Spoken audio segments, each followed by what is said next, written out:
Every evening, we check in with members of Congress, and joining us from his district is Republican Congressman Fred Keller from Pennsylvania's 12th Congressional District. Congressman, thanks very much for being with us.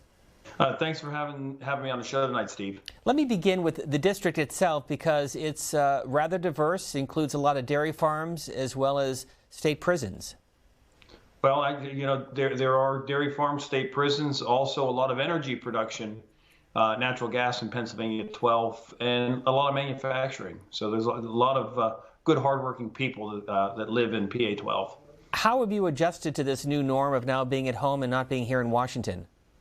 Well, the thing is, we've learned new ways to communicate with constituents, meetings like we're having now, interviews like we're having now, doing telephone town halls, more of those, and also communicating through Skype and email and voice and telephone. So a lot of ways we've looked at being able to reach out and stay in touch with the community, the county commissioners, the mayors, the people that get the things done on the ground, the business leaders.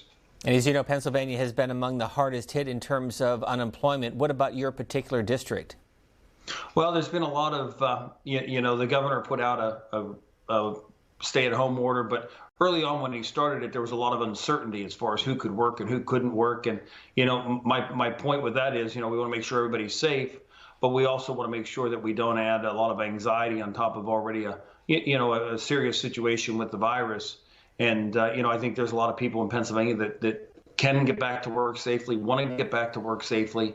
And, I think that we can sort of move toward that goal here very soon. Have you seen a spike in cases of COVID-19 in your congressional district?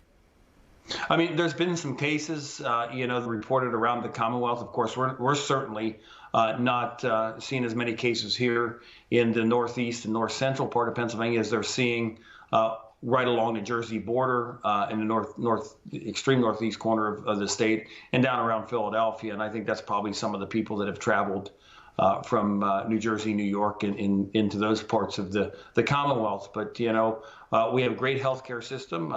We've been in contact with our hospitals and healthcare providers and outstanding people going to work every day, taking care of the people of Pennsylvania and doing a great job with it.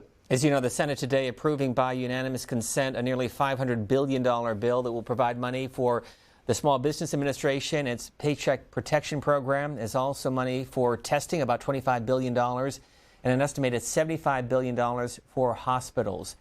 The House will take it up on Thursday. What's your view of this legislation? Well, the thing is, it should have been done a lot sooner than it was now. I mean, the Democrats in Congress knew that this was going to be running out of money more than a week ago as far as the paycheck protection. And that's America's families. That's America's small businesses. When you look at how this program was rolled out and administered, it was a huge success. And when you look at about almost 75% of the loans are to businesses, were less than $150,000. That's small businesses when you're talking about payroll and so forth for a couple months. So, you look at the popularity of the program. We should have gotten this done more than a week ago. And unfortunately, some people interjected politics into this. And the people that suffered are the ones that are the ones that get the job done every day. So I think there was finally enough pressure put on Leader Schumer and Speaker Pelosi to come to the table and get it done. And some Democrats are calling for another CARES Act, which would total another $2 trillion. So we're looking at in excess, potentially, of $5 trillion in additional debt this year alone to battle COVID-19. When you hear that number, $5 trillion, what's your reaction? Well, I think the first thing we need to do is that, we have programs like the Paycheck Protection that drives the money out to families, to small businesses. Before we start talking about another big, massive program, I think we need to start to see how these programs work and the effect they have. Just like some of the other things that you mentioned, the money to the hospitals, which is great. But once we get that out there, let's see how that happens, how that gets, put into the economy once things get rolling again, and see what we really need to do rather than just sitting here and saying, okay, we haven't been working, we don't know how what we did is already gonna jumpstart the economy. Let's just take a look at what we did so far before we get ourselves ahead and start talking about more trillions of dollars. And the House will be in Thursday to vote on a legislation. I plan on going to Washington, D.C. and of course all the measures are in place so that we can be safe, do the social distancing, the masks, the hand sanitizer, all that kind of stuff.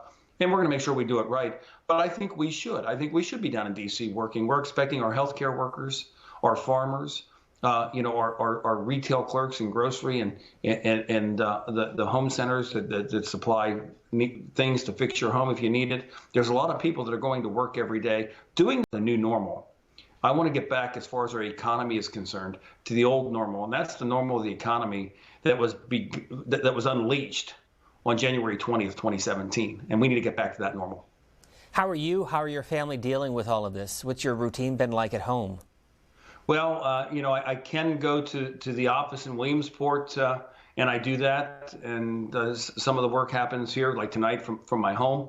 But our children are adults. They're grown and out of the house. They both are our daughter has a couple small girls. So we have two granddaughters. It's unfortunate that we can't spend more time with them. In fact, our youngest has a birthday tomorrow, and we'll likely drop her presents off on their front porch, and she'll be able to at least get her birthday presents. But it is. But again, it isn't about any one person. It's about doing the right things, and we shouldn't be doing anything differently as members of Congress than people are doing out in the community. And that part of that is making sure that we're doing the business of the people and going to work and getting these things done like we should have already gotten this thing done on the Paycheck Protection more than a week ago. And one final side note, one of the great advantages of this program is that we're seeing the homes of members of Congress. I just have to ask you, what's behind you? It looks like some campaign buttons, some paraphernalia from past campaigns.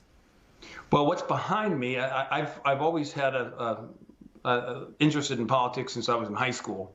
And Ronald Reagan was the first president for which I could vote. And I've collected over the past 35 years many campaign buttons. The oldest one I have is from President McKinley. I have some Taft and some other, just different buttons over the years. So political memorabilia, it's been a hobby of mine for a long time. And my wife got the display case for me. We just put all the pins in it. And it's just, I think our republic is great. But it's the thing that reminds me every day is the people that we work for. The hardworking people that live, that are maybe retired and worked their whole life and handed this republic from one generation to another. And it's always a good reminder that, that our republic is strong because as elected officials, we work for the people, and the people of PA-12 are outstanding. It's quite a collection. Congressman Fred Keller from the 12th Congressional District, Republican of Pennsylvania. Congressman, thank you for spending some time with us. Thank you for having me. I appreciate it. Every evening, we look at the numbers within the hour that we've been on.